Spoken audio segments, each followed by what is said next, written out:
हमारे एक से एक उद्योगपति कथा कराते हैं, खूब धनवान लोग। कई लोग कहते महाराज जी इसका मतलब निर्धन लोग कथा नहीं करा सकते। अब हम ऐसी एक जगह कथा करके आए हैं, आपको क्या बताएं।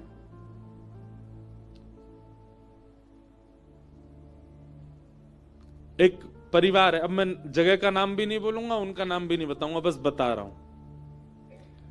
इसी वर्ष की बात है, इसी साल की। एक कथा हुई एक जगह निश्चित,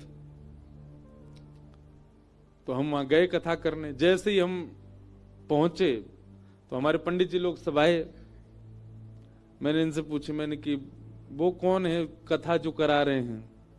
तो एक आधा सा नेकर पहने, इतनी छोटी उसकी हाइट बेचारे की, वहीं खड़ा था। बोले ये है मुख्य यजमान।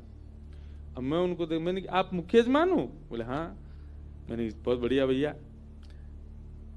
मैंने कहा आप क्या करते हो? तो बोले महाराज जी हम कोई कार्य बताया उन्होंने अपना, वो करते हैं। मैंने कहा अच्छा चलो। जब उनकी व्यवस्था देखी हमने, तो ऐसे बड़े बड़े उद्योगपति भी व्यवस्था नहीं करते, नाक मुंह मोड़ते हैं, ये नहीं होगा, ये नहीं होगा, ऐसे नहीं होगा, ये होगा, हमारी तरह से होगा। महाराज जी को हमने बोला हम जैसे चाहेंगे वैसे बैठेंगे, जहां चाहेंगे वहां रहेंगे, हम जब बुलाएंगे तब आएंगे। सब लोग अपना अपना करते हैं, पर ऐसी उत्तम व्यवस्था। तो हमने संकोच में एक दिन उनसे पूछा, मैंने कहा आप एक बात बताओ, इतनी सुंदर व्यवस्था आपकी कैसे हुई? बोले महाराज जी हम आपसे बताना ही चाह रहे थे, हम पे तो श्री जी ने कृपा की, ये कथा हमको लाडली जी की आज्ञा से मिली है। मैंने कहा मतलब? बोले गलती से हमारे अकाउंट में 50 लाख रुपए आ गए। मैंने कहा हैं? बोले हाँ। बोले बैंक से हमको फोन आया, बोले बहुत बड़ा ट्रांजैक्शन हुआ आपके अकाउंट में। तो हम बैंक गए, बैंक वालों से जाके कहा भैया इतना बड़ा ट्रांजैक्शन आया, गलती से आ गया है, हमारा तो हो नहीं सकता, जिन्होंने भेजा है उनको आप कॉल करो। तो बोले कॉल किया महाराज जी, कोई वो था, कोई फाउंडेशन थी, कोई ट्रस्ट था। बोले किसी ने फोन नहीं उठाया।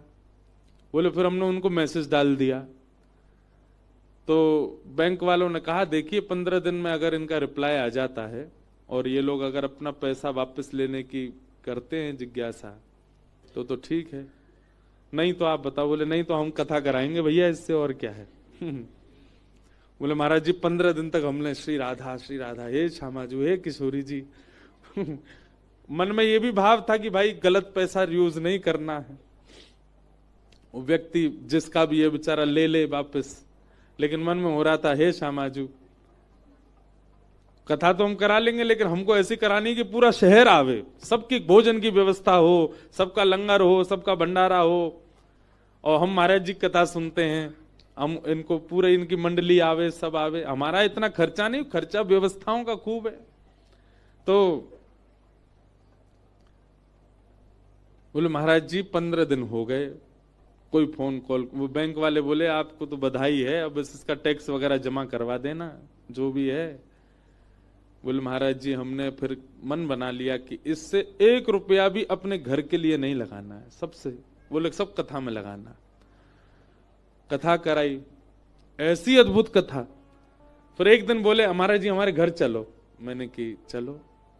जब मैं उनके घर गया, एक बहुत संपन्न व्यक्ति के यहाँ किराए पे एक कमरे में रहते हैं वो।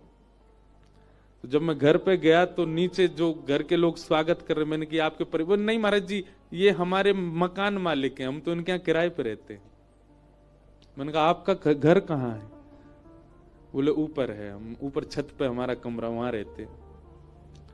ऊपर ले गए, 2-3 कमरे थे वहां, हॉल था, और उनके यहाँ सच में हृदय से ऐसा भाव आया कि सच में इनकी कथा श्री जी ने ही करवाई। अब भी मिलने आए, मैंने कि कोई इंक्वायरी आई? बोले कोई फोन ही नहीं आया महाराज जी, ट्रस्ट वाले डाल के भूल भाल गए, कहाँ गए पैसा। हमको तो लग रहा है वो ट्रस्ट वेस्ट भी श्री जी ने ही बनवाई होगी, और वो हमसे कथा करवानी थी उनके। अब आप आश्चर्य मानेंगे, विश्राम वाले दिन वो आए मेरे पास, बोले महाराज जी हमारे इतने पैसे अभी बच गए, उसमें से क्या करें। मैंने कहा व्यक्ति चाहता तो एक घर बना सकता था, व्यक्ति चाहता तो अपने सब कार्य पूरे कर सकता था। उनके कहीं कर्जे भी चल रहे थे, वो कर्जे भी नहीं चुकाए उन पैसों से।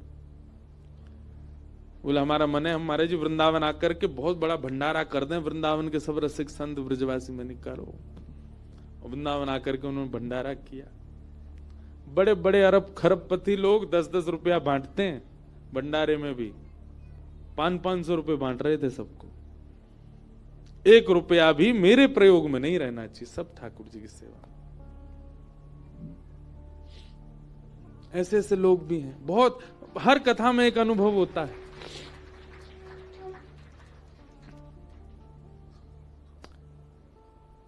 तो कृपा साध्य है कथा। आप लोग भी जपना शुरू कर दो, आपके अकाउंट में भी आ जाए गलती से।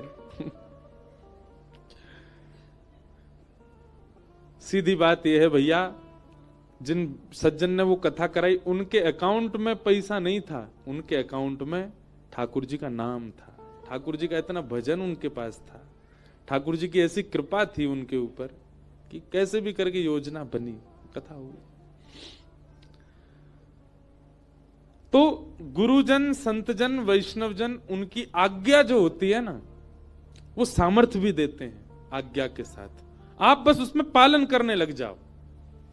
अगर आपको मना कर दिया आचार्यों ने कि नहीं जाना वृंदावन, तो नहीं जाओ, और कह दिया कि बद्रीनाथ चले जाओ, तो चले जाओ। सामर्थ्य भी गुरु अपने आज्ञा के साथ दे रहे हैं आपको, आपको उस पर विचार नहीं करना, आप बस निकल पड़ो उस मार्ग पे। रक्षा करेंगे गुरुदेव। करके तो देखें, हमने किया है नहीं, पहले ही सोच लेते हैं इतनी बड़ी आज्ञा कर रहे हैं, कैसे करेंगे हम। और गुरुदेव क्या, गुरुजन क्या आज्ञा करते हैं, ज्यादा से ज्यादा ये कहेंगे कि भाई ऐसा मत करो, इस स्वभाव को बदल दो, नाम जब प्रारंभ कर दो, ऐसा खाना पीना छोड़ दो, ऐसे व्यवहार वाले व्यक्ति के साथ मत रहो, आदि आदि, यही सब तो आज्ञा करते हैं गुरुजन। और क्या आज्ञा करेंगे। आप बस उस आज्ञा का पालन करने का मन बनाइए। सामर्थ आपकी नहीं, गुरुदेव की होती है, वही देते। आत्मदेव जी ने अपनी पत्नी को फल दिया, फल गैया को खिला दिया, गर्भ से गोकर्ण नाम का बालक उत्पन्न हुआ, और स्वयं एक सहेली के बालक को ले आई, उसका नाम धुंधुकारी रखा। धुंधुकारी दुष्ट हुआ, माता पिता का अपमान करने वाला हुआ। सबसे बड़ा कष्ट है जीवन में कि संतान के द्वारा माता पिता को पीड़ा पहुंचाना। एक बात याद रखिएगा, ये प्रेतों के नाम सुने, भूत प्रेत पिशाचनी डाकनी, ये जो होते हैं ना, ये कौन बनते हैं। उनके कोई 10 लक्षण है, उनमें सबसे पहला लक्षण, जो माता पिता वैरी होते हैं प्रेत बनते हैं। गौ वांश भक्षी होते हैं, प्रेत बनते हैं। ब्राह्मणों का तिरस्कार करने वाले प्रेत बनते हैं। ये प्रेत बनने वालों के कुछ लक्षण, उनमें एक प्रथम लक्षण है माता पिता से द्वेष करने वाले।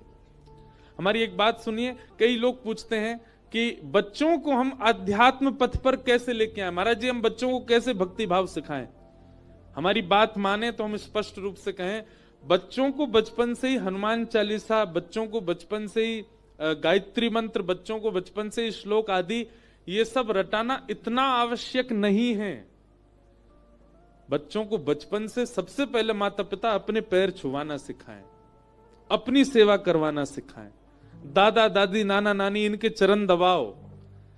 जैसे ही बच्चे 5-6 साल के हो जाते हैं, रात में स्वयं बैठाओ अपने कमरे में और कहो पैर दबाओ, हमारे दबाओ, सेवा करवाओ। माता पिता और घर के श्रेष्ठ जनों का यदि वो बालक सेवक बन गया बचपन से, तो आध्यात्मिक वो अपने आप बन जाएगा एक उम्र में आके।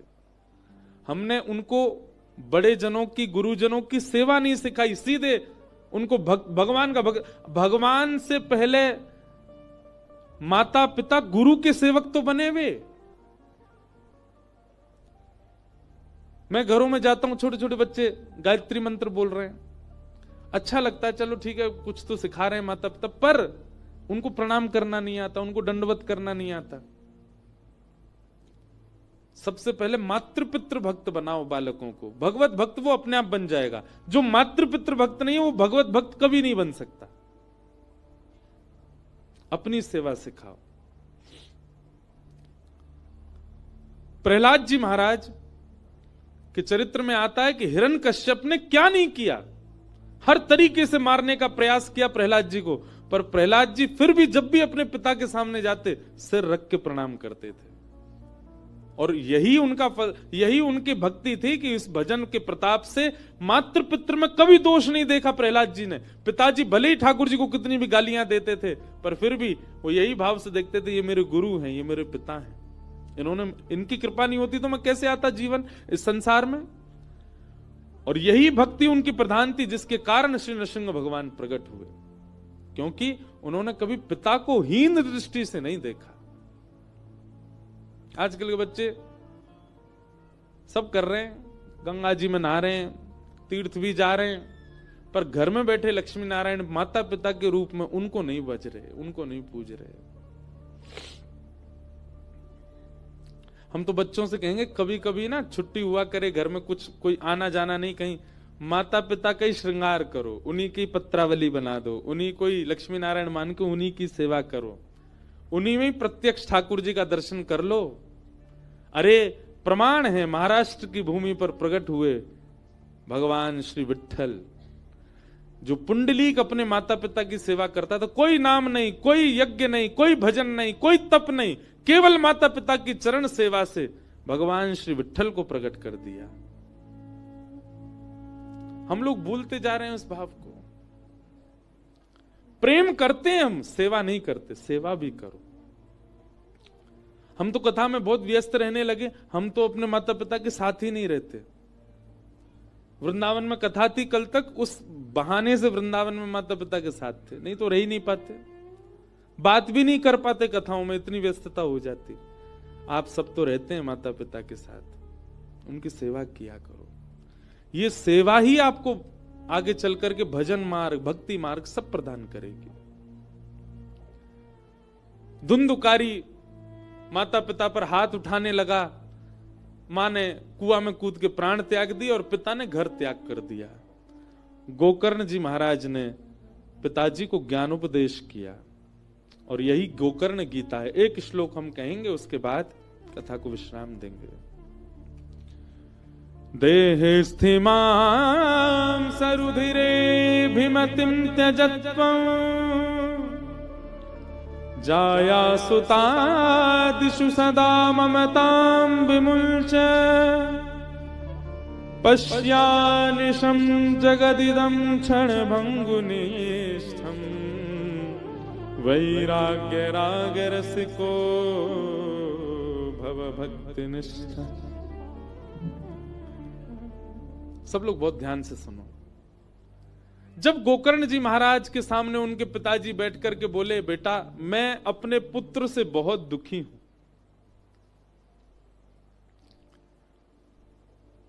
गोकर्ण जी महाराज कहते हैं, बहुत ध्यान से सुनना, बहुत अच्छी बात है। बोले पिताजी आपके जो वाक्य है ना, इनमें दो कारण हैं जिसके कारण आप दुखी हो। आपने क्या कहा?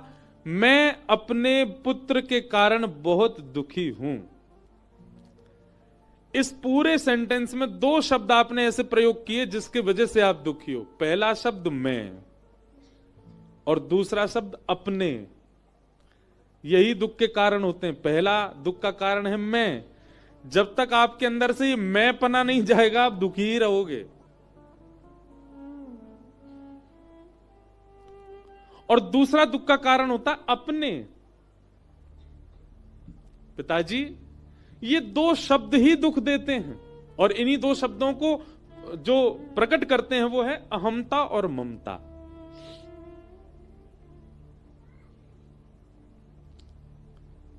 सबसे पहले दुख का कारण है मैं। हमारे अंदर ये देहाभिमान है, और ये देहाभिमान ही हमको कष्ट की ओर ले जाता है। मेरे साथ ऐसा हो गया, मैंने ऐसा किया, मैंने वैसा किया, मुझसे ये हुआ, मेरे साथ यूं कर दिया, यही दुख का कारण बन जाता है। ये मैं शब्द यदि हट जाए, मतलब देहाभिमान यदि शून्य हो जाए व्यक्ति, उसको कभी दुख नहीं हो सकता। और दूसरा मेरा। अच्छा एक बात, हम लोग अभिमान क्यों करते हैं अपने ऊपर? क्या ये देह हमारा दास है या ये देह हमारे वश में है? बिल्कुल भी नहीं। सत्य बताएं तो ये देह थोड़ा बहुत हमारे वश में रह के हमको धोखे में डालता है कि मैं तुम्हारा ही हूं। आज अपने देह को आज्ञा कर दीजिए कि तू कभी वृद्ध मत होना, तेरी गालों पे कभी झुर्री नहीं पड़नी चाहिए, तेरे बाल कभी सफेद नहीं होने चाहिए। ये देह आपकी नहीं मानेगा। आप चाहे कितना भी तरीके अपना लो इसको स्वस्थ रखने के, ये वृद्ध हो ही जाएगा, क्योंकि आपके वश में नहीं है। और जब आपके वश में नहीं तो फिर इसका अभिमान क्यों? और ऐसे ही मेरे सारे ये भी आपके वश में नहीं है, तो फिर इनका अभिमान क्यों? मैं और मेरे का जो अभिमान हमारे चित्त में है पिताजी, ये जिस दिन निकल जाएगा उसी दिन आप प्रसन्न, आपसे ज्यादा प्रसन्न कोई नहीं रहेगा दुनिया में। और ये मैं और मेरे का अभिमान दूर कैसे होगा? तब दूसरे श्लोक में कहते हैं कि धर्म भजस्व सततम त्यज लोक धर्मान सेवस्य साधु पुरुषां जहि काम तृष्णा अन्यांश हस्त चरण श्रवण त्वगादि अन्यस्य दोष गुण चिंतन माशु मुक्त्वा सेवा कथा रस महो नितराम पिबध्वम्।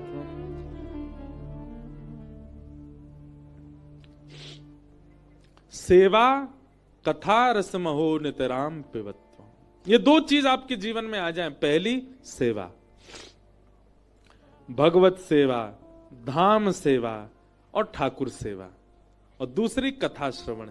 ये दो चीज अगर आपके जीवन में आ गई, सेवा और कथा, धीरे धीरे आपका देह अपने आप अहमता और ममता से शून्य हो जाएगा। आपसे ज्यादा प्रसन्न दुनिया में कोई नहीं रहेगा। इस प्रकार ज्ञान उपदेश किया, वही ज्ञान उपदेश सुन करके आत्मदेव जी ने अपने जीवन का कल्याण किया। धुंधुकारी मर करके एक प्रेत बन गया, भागवत की कथा से वो प्रेत योनि से मुक्त हुआ। इस प्रकार भागवत जी का महात्म्य सुनाया गया। बहुत अति